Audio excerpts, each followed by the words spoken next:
This is Mongo Slate.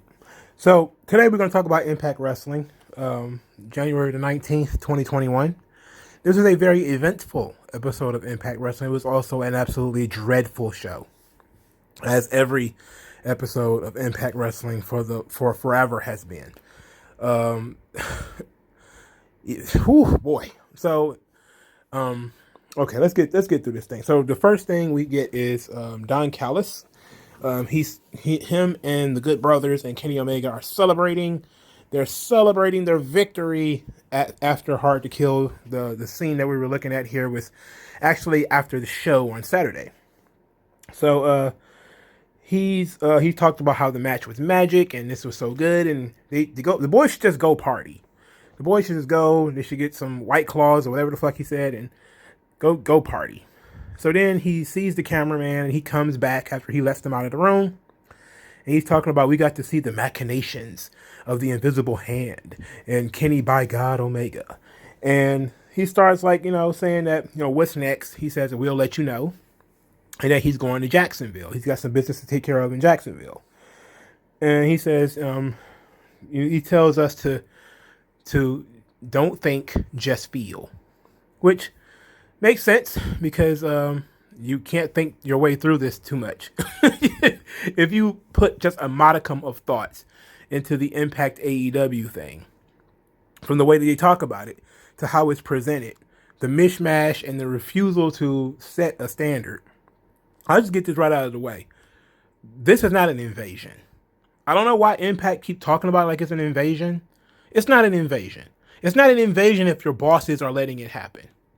It's not an invasion if you can go back and forth. If somebody says it's open borders, it's not an invasion. You're not being invaded. Now we'll get there near the end. Okay, so the first match was Eric Young versus Rhino. Oh boy. Main event anywhere in the country. Eric Young wins by submission. Then Eric Young and Violent by Design beat up Cousin Jake, who was there to help Rhino. He was actually in Rhino's corner. Also, Joe Doring and Diener, they beat the hell out of Cousin Jake. Nobody, of course, made the save. Nobody did anything. Tommy Dreamer, who was on this team before, apparently just decided, I guess, not to show up. Either that or I didn't see him. So we get another clip from post Hard to Kill, and is Rich Swann walking up to Moose to talk to Moose about something, and then Moose just grabbed him by the head and threw him against the wall. And then it says that he kept his promise to Rich Swann and said that he was going to be a great partner from bell to bell. But now that the match is over, they're back to, he's coming back for that world title. And so then it flicks to a scene of Rich Swann that's supposedly live or at the actual event, saying that he's going to give Moose what he wants. He's going to give Moose what he wants tonight. I'm like, okay, whatever. So I wouldn't mention this except for we finally get the end of the Who Shot Johnny Bravo storyline. So AC Romero approaches Tommy Dreamer and he tells Tommy Dreamer he found the Ring Rust cologne in the Knockouts locker room. Tommy Dreamer says, you're not supposed to be in the Knockouts locker room, but everybody wears Ring Rust cologne. Why do you have it? Why do you care? So then he says, remember during the trial of Johnny Bravo, you had me do fingerprint analysis. And then Tommy Dreamer just kind of shrugs like whatever. And he was like, there's only one set of fingerprints on this cologne.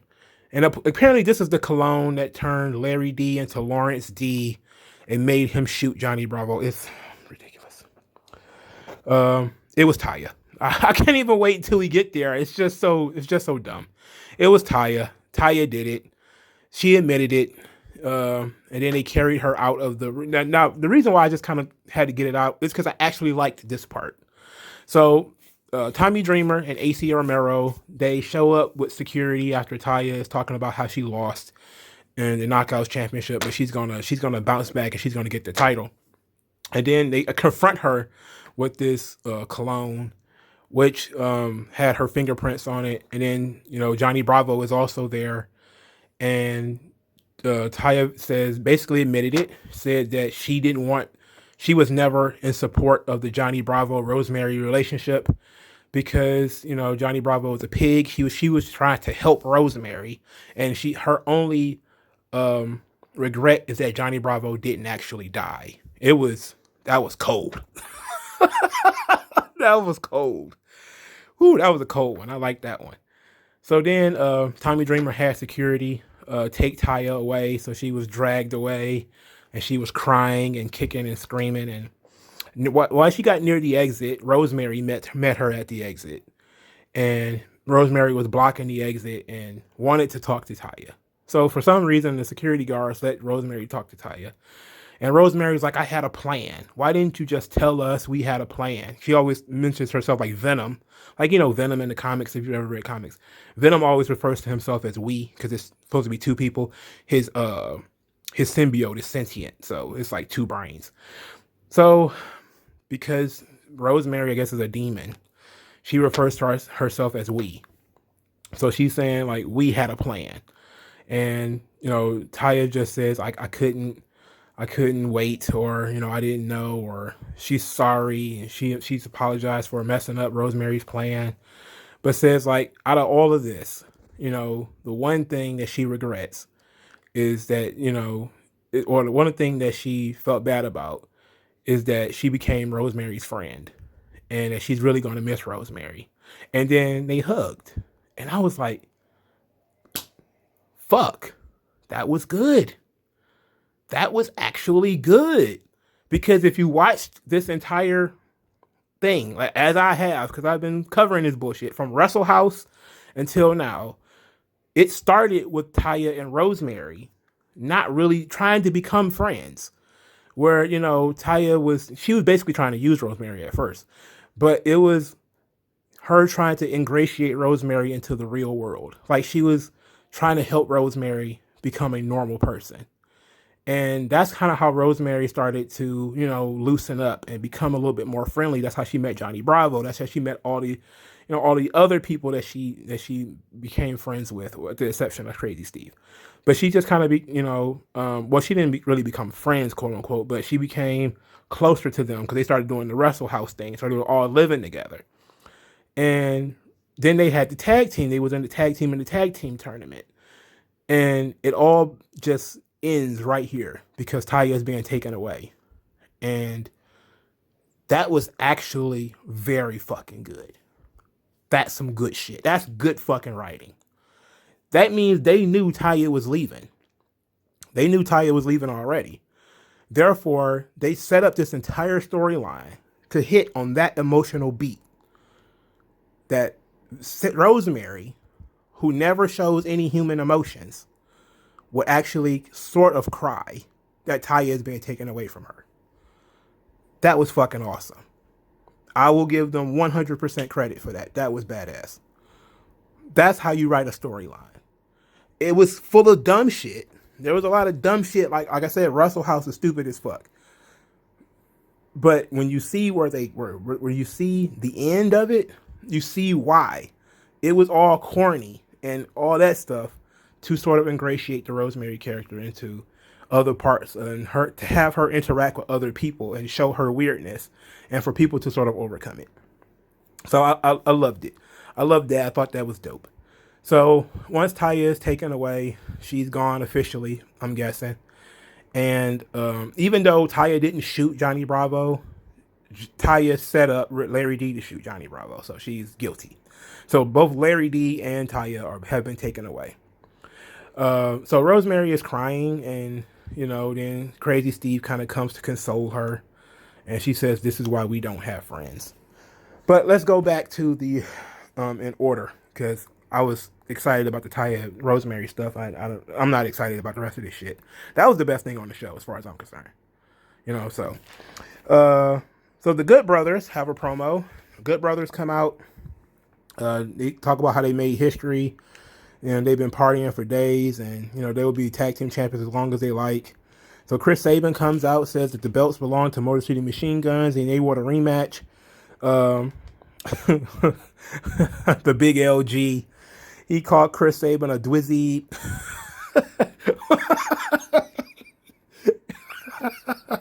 I don't know, man. I love the Carney talk. I love the pig Latin. That's some good shit. I hate that he's still in Johnny Swinger's gimmick, but it popped me when he called this. He Chris Sabin is a grown man. He called him a dwizzy. Anyway, he said that there's no Alex Shelley, so how is Motor City Machine Guns going to get a rematch? And then then Chris Sabin says that he had a new partner, and it ended up being James fucking Storm. Now, this was actually also very good. This was the second best thing on the show. James Storm came out there, and James Storm looks like he should be a member of the Good Brothers. When you just see them in the ring, you can see like all three of those guys sitting on a couch, eating potato chips out of a bowl, drinking beer, watching football. That's what wrestling is supposed to be. You know, that's what I look at. All the, like Chris Sabin, why the fuck is he even there? He looks like a small child. Get the fuck out of here. That's a circle of grown men right there. They go to the hardware store together. That was a great visual, right? I don't even remember James Storm's promo. I didn't write that much out of it. But he cut a promo basically introducing himself, you know, and talking up Chris Sabin, how good Chris Sabin is. And then we get the quote unquote surprise of Matt Hardy and Private Party. And this is when I said Impact is just going to be AEW's developmental. You know, when I saw Private Party, and I was like, why would Private Party be here?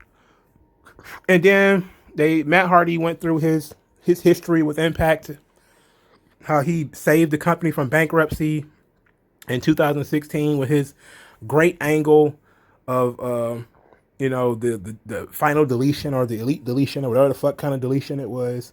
And that the Private Party have the potential to be the second best tag team in the world behind him and his brother. And that him and his brother had never actually lost the Impact Tag Team titles, that they actually were stripped of the Impact Tag Team Championships because of a teleportation angle, which he called absurd. And I thought that was actually funny. So they bicker and then it comes to some sort of agreement that Matt Hardy is going to take 50% of Private Party's money if they wrestle on that show because it's a third-party platform, and 30% if they wrestle on Dynamite. And that, you know, when when Gallows or Anderson or one of them tries to talk to Private Party, and Matt Hardy's like, you don't talk to them. They're not experienced enough to speak for themselves. So I thought that was pretty funny too. You tell somebody you're not experienced enough to talk. So I think that was pretty good. I like that. Matt Hardy, this character, it has potential. I just don't, it's not Matt Hardy. It's Matt Hardy playing a character, you know? It doesn't feel natural because Matt Hardy has been switching back and forth with these characters and none of them have felt organic. This does not feel like Matt Hardy. This feels like Matt Hardy playing a character. Like he put on a skin suit. Like he put on this suit and he's playing this role. And then, you know, in a moment's notice, he could be playing a different role. But the stuff he was saying was funny. It was well performed. And he didn't flub or fuck up or anything like that. His stuff sort of made sense. Because he kind of put himself over as the guy who saved Impact and all that type of stuff. But in the end, he says that he wants Private Party to wrestle for the tag team championships. And they decided that if Chris Sabin and James Storm will fight them, and if they beat Chris Sabin and James Storm, they will be the number one contenders for the Impact Tag Team Championships. And I said, so that's why I knew they were going to win because James Storm was there. James Storm, I don't think he's actually signed to Impact. I believe he just does shots every once in a while. Like if they call him on the phone, he will show up. You know, I think that's just kind of how it is. Because I think he lives in Tennessee. Impact shoots in Tennessee. You know, why not go make that quick buck? You know, they need to lock James Storm down. I really like James Storm. He is legit he is my favorite TNA original. You know, even more, I liked him more than I liked AJ Styles. And I fucked with AJ Styles heavy, but I really was like tight with James Storm. Especially when he was, I like James Storm as a solo act. He was a tag team guy. Yeah, he was, you know, but yeah, Beer Money. Yeah, America's Most Wanted. Yeah. But there was something special about when James Storm finally became a solo act and became a star. It felt like he earned it. and it felt like going into the tag team ranks with. It felt like it was a regression. Like when he started doing the Revolution stuff, I think that's what it was called. What was it, Revolution? He was the cult leader. He was supposed to be Bray Wyatt, and he had Abyss, and he had some other people with him. That felt like a regression, you know. But in any event, I love James Storm. That's my dude. And he looked like he should just join the Good Brothers. I felt like he should have just beat up Chris Sabin and went and drank beer with the big LG and the machine gun. So I really liked that James Storm was there. Private Party was kind of was it a surprise? It was like, not really, because before the show, Matt Hardy was tweeting about Impact like 100 times. And they kept saying, oh, it's going to be a big surprise on Impact. It's going to be a big surprise on Impact. And Matt Hardy is tweeting about Impact excessively. And they're showing clips of Matt Hardy winning the title on Impact. And it's like on and on with the Impact stuff. And I was like, okay, Matt Hardy's going to be on Impact. You know, so, you know, it wasn't really a surprise. They kind of ruined it. So Matt Cardona shows up. And, you know, when asked why he's in Impact Wrestling, he says he came for an opportunity. And he said he didn't come to prove the doubters wrong. He said he came to prove his fans and himself right. And I like this too. I like the angle. See, there's something to be said about angling yourself positive or angling yourself negative, right? There's one thing, you know, people love for you to say, I'm going to prove the doubters wrong. But it's far more interesting. It's far more likable. It's far more of a babyface thing to say, all of these people who were behind me all of these years, I'm going to prove you right. I'm going to prove all of my supporters that they were right to believe in me. That's fucking awesome. That's good. That was also very good. And I don't even like Matt Cardona. But I'm looking at things from a perspective of him as a babyface, saying something to appease the people who have been supporting him all this time. You know, that's good shit. And if you are somebody who has been supporting him all this time, you should feel elevated by this. You know, you should feel like, oh, Matt actually got something interesting to do, to talk about, to you know, something interesting to bring to the table now. Now let's hope he actually does something different. And it's not just always ready and a bunch of other Zack Ryder shit. He needs to shed Zack Ryder, you know, and he is a guy who kind of like needs to go like maybe turn heel and do something completely different, something completely out of the box. Because now that he's got this freedom, and this is the thing I always say about guys when they leave WWE. Yeah, WWE puts you in a box. They do. When you leave, if you stay in the box, that's your fault, right? If you leave and you have the opportunity to do whatever you want and you continue to do WWE shit, it's like, was it really their fault that they put you in this box? In this situation, like when you see what EC3 did. EC3 left, started doing Fight Club shit, cinematic matches and psychological doodahs and all that bullshit. Like some of it was good, some of it wasn't. I mean, it was hit or miss, but he was doing something different than what WWE was doing with him, and he was doing something different than he had done in Impact before. He was always constantly trying to reinvent himself. I want Matt to do that too. I want Matt to try something different. Cut his hair, you know, do something else, literally anything else, except be always ready. You know, Zack Ryder, because that's basically what you are, is you Zack Ryder. You know, even if it means putting on a character and being somebody completely different for a little while, give it a shot. Nobody fucking watches Impact, so that's how Matt Hardy got over. He went to the outhouse called Impact and said, "Fuck it, nobody's watching this show. I'll just do something different. I'll do something completely out of the box." And he did, and it worked. So Matt Cardona, if by any chance somebody hears this and they have an ear to Matt Cardona, or if Matt Cardona himself hears this, take a fucking chance. I mean, immediately. Disappear for a week or two, put together a character, something completely different from what you used to be, and come back, babyface or heel, preferably heel, and do something completely different. Impact is wide open. The main event scene is just Rich Swann and Moose. That's it. You should be able to squeeze in there. you know, as somebody who everybody says, oh, WWE should have pushed him. He should have been a top guy. Then you should have been able to squeeze in that spot and get you a main event spot. So we'll see. So Fire and Flavor are throwing a festival because they are the Knockouts Tag Team Champions, and they're trying to sell tickets. They've been trying to sell tickets to Tennille and Caleb. They didn't want them. Then Johnny Swinger shows up and says that, what's how you Brizzards doing? They ask him if he has any money, and they're trying to sell him some tickets. He pulls out the fanny pack, which is the fanny pack that he stole from their dressing room. Then Fallah Bahh shows up. Fallah Bahh notices that Johnny Swinger stole the money from Fire and Flavor, who stole the money from him, and he wants his money. And Fire and Flavor took off. They left. Johnny Swinger said he didn't have any money, left.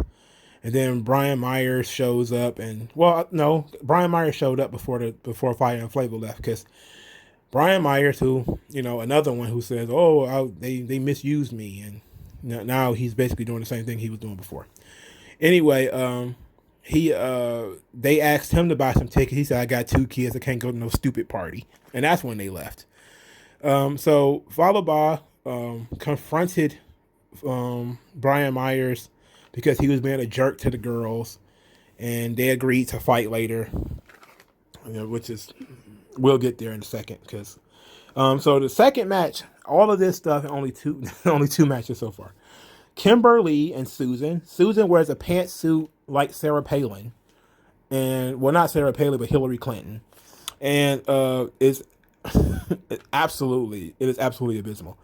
They defeated Jordan Grace and Jazz because Deonna Purrazzo hit Jazz in the back of the head with the belt and caused her to get rolled up. Whatever. Whatever. Whatever. So we get a paid ad from Tony Schiavone and Tony Khan. So they put over Private Party, their athleticism and all that stuff. So then Tony Khan starts talking about he sent Big Money Matt to AEW because he can't personally out Carney Impact because he's not a Carney, he's a good guy.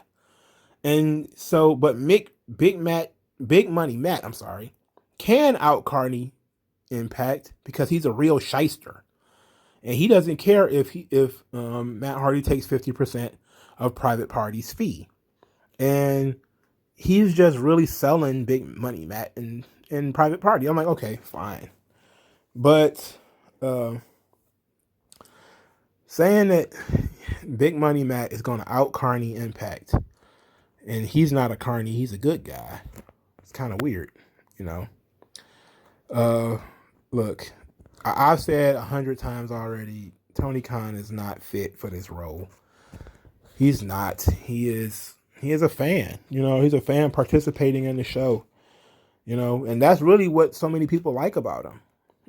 It's the thing that everybody seems to like about him. It's the thing I don't like. I don't want to see marks on TV. Sorry. That's not what I wanted. Anyway, so Rich Swann comes to the ring. He's dancing to the ring.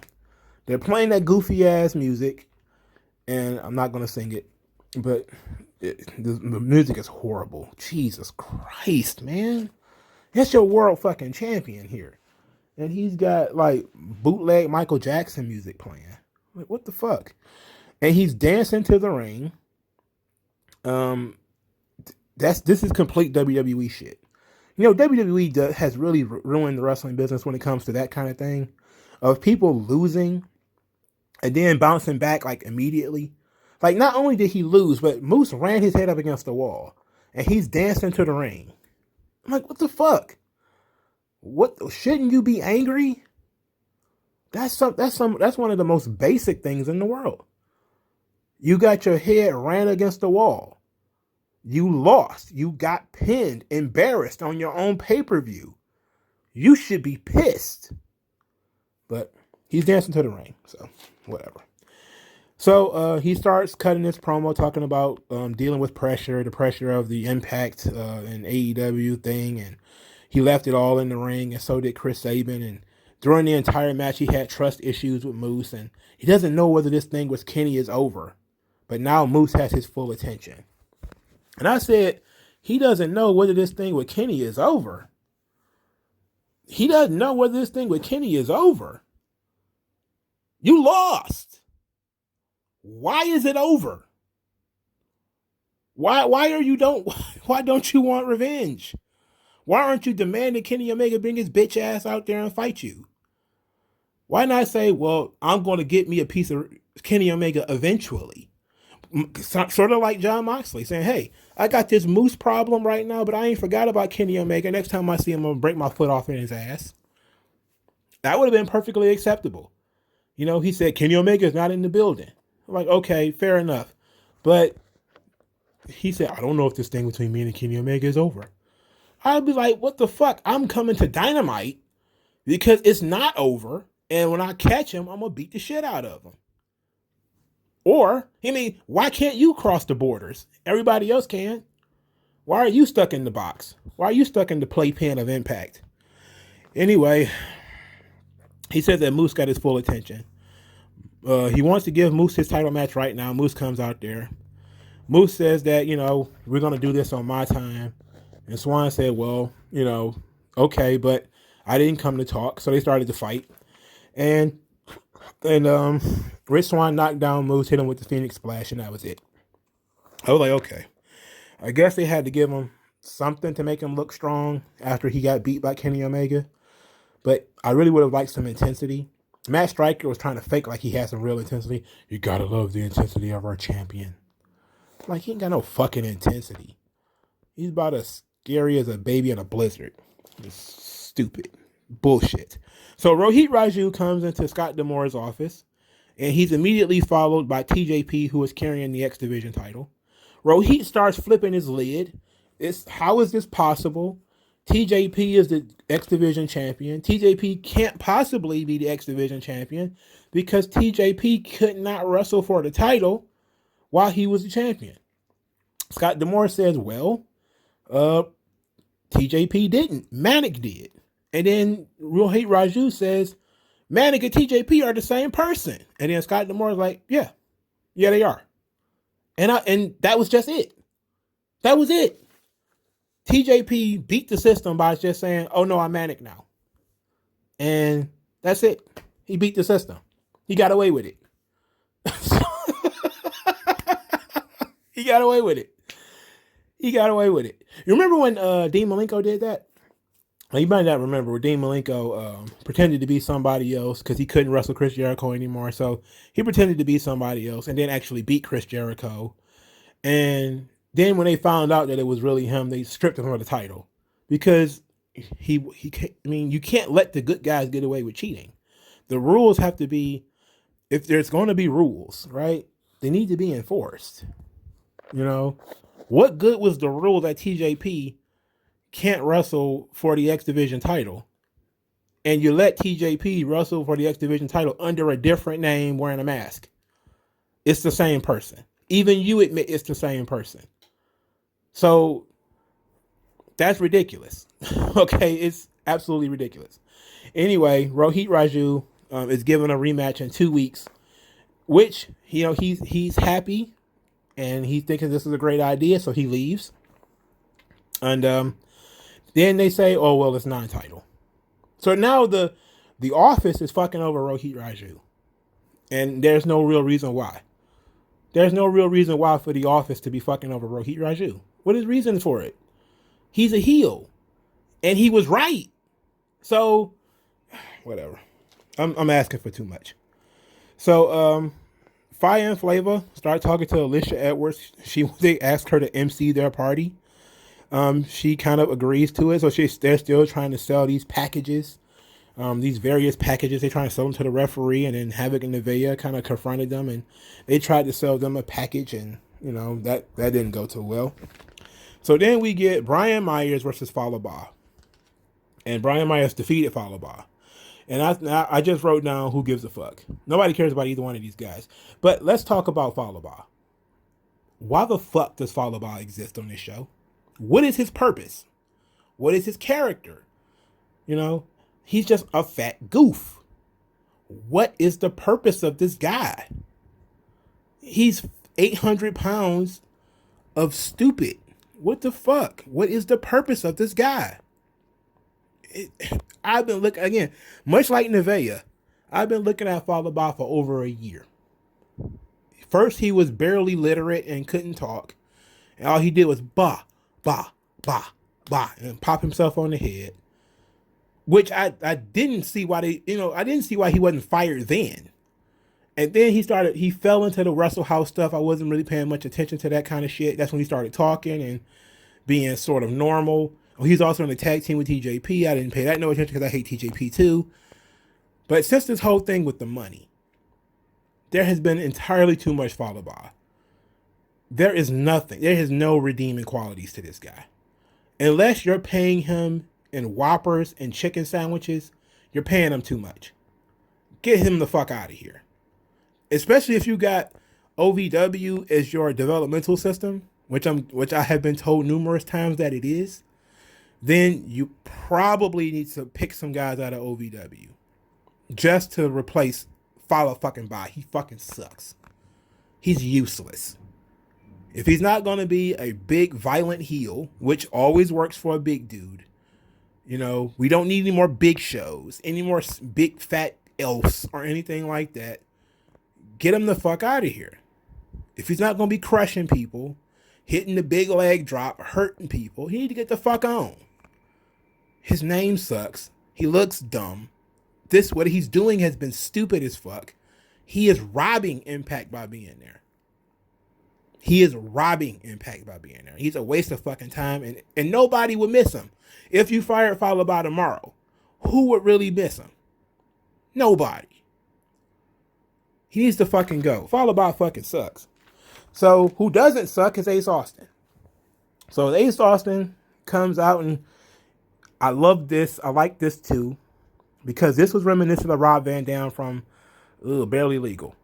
So Ace Austin is talking about how he was left off of Hard to Kill, and he went out there to, reassert himself. He's the best wrestler in Impact. He had to watch a boring, embarrassing Josh Alexander match and said that, amateur wrestling has no money. Nobody wants to see that.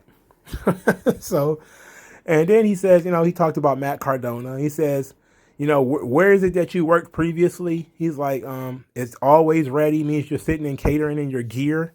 He's like, they paid you to not work. They paid you not to wrestle. I love that. Like, that was great. That was great shit. So then Josh Alexander comes out there, and Josh Alexander talks about, how hard it is. And I guess he's a babyface now. So he's talking about how hard it was, and that he's going to be the guy who's going to personally make sure Ace Austin never reaches his full potential. And he get in Ace Austin's face, and of course Madman Fulton grabs him. Ace Austin gets a couple of cheap shots in, and then Matt Cardona comes in and makes the save. Pretty basic segment. Ace Austin is really good. Josh Alexander is not bad. He's kind of bland. I would like to see some personality from him. Need to get rid of that Rick Steiner headgear too, but it was fine. That wasn't too offensive. So Eddie Edwards is getting checked out in the back after his barbed wire massacre, in which he apparently had no scratches and had, a very vague arm injury. I put that in quotes. And he's been checked out by the Impact doctor. And then here comes Brian Myers, who was complaining about being poked in the eye by Falaba. And he's talking about, I've been poked in the eye. Doctor, I need you to help me. I got poked in the eye. And Eddie Edwards was just kind of looking at him like, what is going on here? And they agreed to fight, okay? They said they was going to fight next week. This is stupid, okay? You got a guy running to the doctor because he got poked in the eye. And they're fighting because Eddie Edwards was getting checked out after his barbed wire massacre. And instead of selling the barbed wire massacre, by not fighting for a while or having bandages on him or, scratches or something like that, he's just like, well, I'll fight you next week. I only need like a week to get better from a barbed wire massacre. Whatever. WWE shit too. They have a guy go through a last man standing Hell in a Cell match and he's back on TV 4 days later. I don't know what is wrong with selling. It's not, look, Impact is at a point where they're not really even focusing on their own guys because there's so much AEW crossover and stuff like that going on. And the people they are focusing on are absolutely dreadful, like Falaba and Kimberly and Nevaeh. Or either they're dreadful or they're the blandest, most milquetoast, horrible people in the world, man. They don't make anybody of substance wrestle on these shows. So they agreed to fight. I mean, who cares? Who cares the match? So you get Chris Sabin versus Chris Sabin and James Storm versus Private Party as the main event of the show. So at some point during the match, Jerry Lynn, the trainer for AEW, comes down to ringside with Tony Khan, and they're sitting behind a barricade. And Tony Khan is taking notes in his captain's log from Star Trek because he's a nerd. He's not a carny. He's just a virgin. And Matt Striker is still talking about the enemy is behind our lines. The enemy is here. The enemy is on our arena. The enemy is AEW. But I was just talking about how much I love AEW. It's like, whatever. It's open borders, but they're the enemy. Okay. So Private Party was working heel, which is a mistake. The Private Party should not be working heel, even though Matt Hardy's a heel, because they're being fucked over by Matt Hardy, right? Matt Hardy is charging them 50% of their fee to wrestle this match. They want to wrestle the match because they want to be the tag team champions of Impact. Why don't they want to be tag? Well, I mean, I'm guessing if you have the opportunity to become tag team champions anywhere, that's fine. So I'm okay with that concept, I guess. I talked myself into it. But they should be sympathetic, right? They should be guys that Matt Hardy are sort of forcing these opportunities onto them to make himself more money.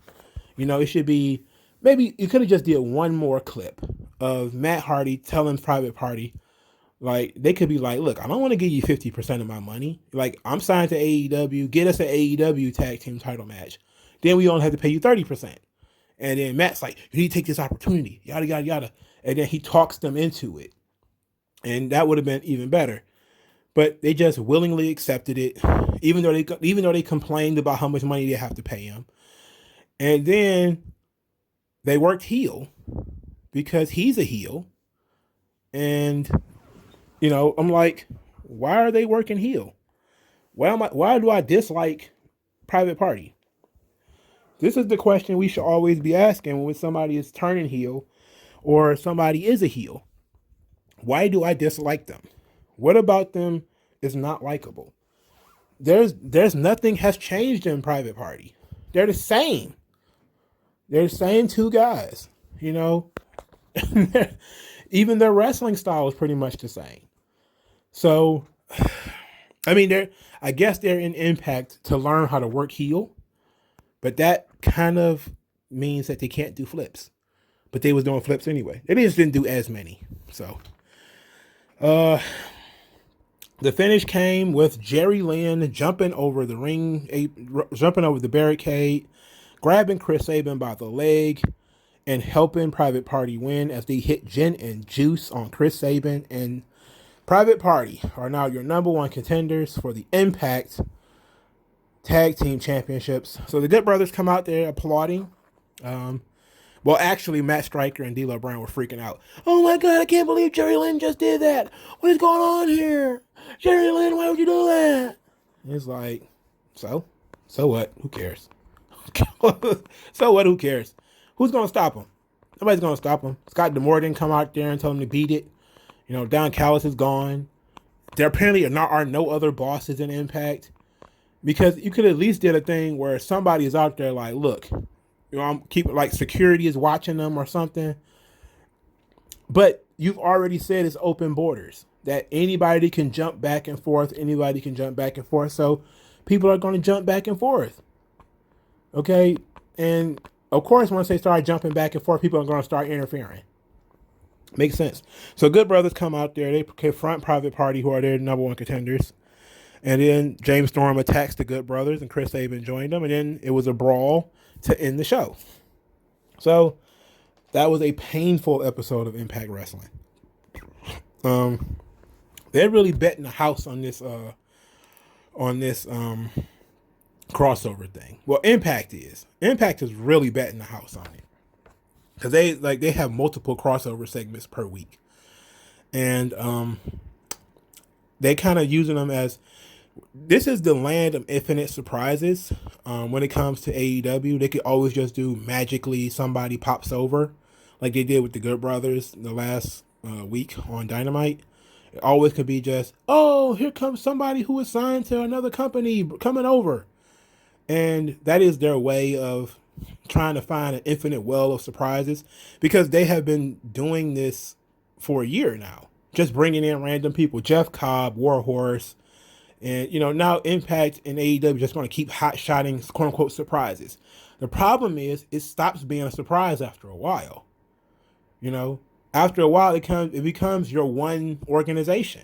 Once you jump back and forth so much, it's just going to be, okay, well, apparently you guys are just one big organization. So why doesn't Deonna Purrazzo just pop up on Impact? Pop up on AEW Dynamite? Why not? Why not even have Deonna Purrazzo just win that fucking belt? She should win all of the belts. She should beat Serena Deeb and Hikaru Shida in the same match at the same time. That way, you at least have a credible women's champion at some point in this fucking thing here. Because the surprises are not going to be surprises forever. Okay? Because we already know, if WWE fires a guy, you're going to sign him. 9 times out of 10. 8 times out of 10, let's say. Because they didn't sign Leo Rush. They didn't sign ACH either. Which both could have been good pickups, by the way. But, we know if WWE fires a guy like Aleister Black or something like that, AEW or Impact is going to pick him up, and then he's just going to end up on Dynamite anyway. That's going to kill the surprise. So what they're going to have to do is try to make more people involved, and then you're going to start eventually washing out these rosters, because you're going to have Impact guys who are not getting booked because AEW dudes are on the show. You're going to have a bunch of AEW people who are going to be like, I got bumped from the show, because they want to put the Impact guys on, or they want to put the NWA guys on, or the MLW guys, because they might be involved one day, or who knows. Eventually it's going to become a problem, because you don't have infinite time, and if you start giving other people time on your show, you're taking time away from your talent. Now, I'm cool with this situation because Private Party, the Good Brothers just didn't have any real opponents. So, and then you also it's kind of like they're getting back at them for crashing Dynamite. So it's like, you crashed Dynamite, so we're going to send a tag team to take your belts. Okay, cool. But Private Party, they're not the team that most people would have thought to send. I would have sent FTR. Personally, why not? If you're talking about, well, we're going to screw over the Good Brothers and take their titles because they fucked us over, I would send FTR. I would say, Tully, you and the boys go take them belts. I would have been amped for that. FTR versus the Good Brothers at some TNA pay-per-view. All right, thumbs fucking up. And maybe we'll get there one day. But I guess they wanted, but that's why I said Impact is AEW's developmental. They're going to send Top Flight down there. They're going to send Sammy Guevara and Kip Sabian. They're not going to send any of their stars. Kenny Omega wrestled once. Okay, whatever. But I don't believe that it's actually going to send anybody who matters. Anybody whose storylines actually matter. I'll believe it when Jericho shows up. If Jericho shows up on Impact, of course, let's just say if it's good. I won't just say if he shows up. If he shows up and is good, I'll be like, okay, it was a good idea. Until then, this is just developmental. You know, you're gonna send all your young boys to Impact, and where they can get some reps and get some ring time and train with the older guys like the Good Brothers and James Storm, which is cool and all, but just say it like it is.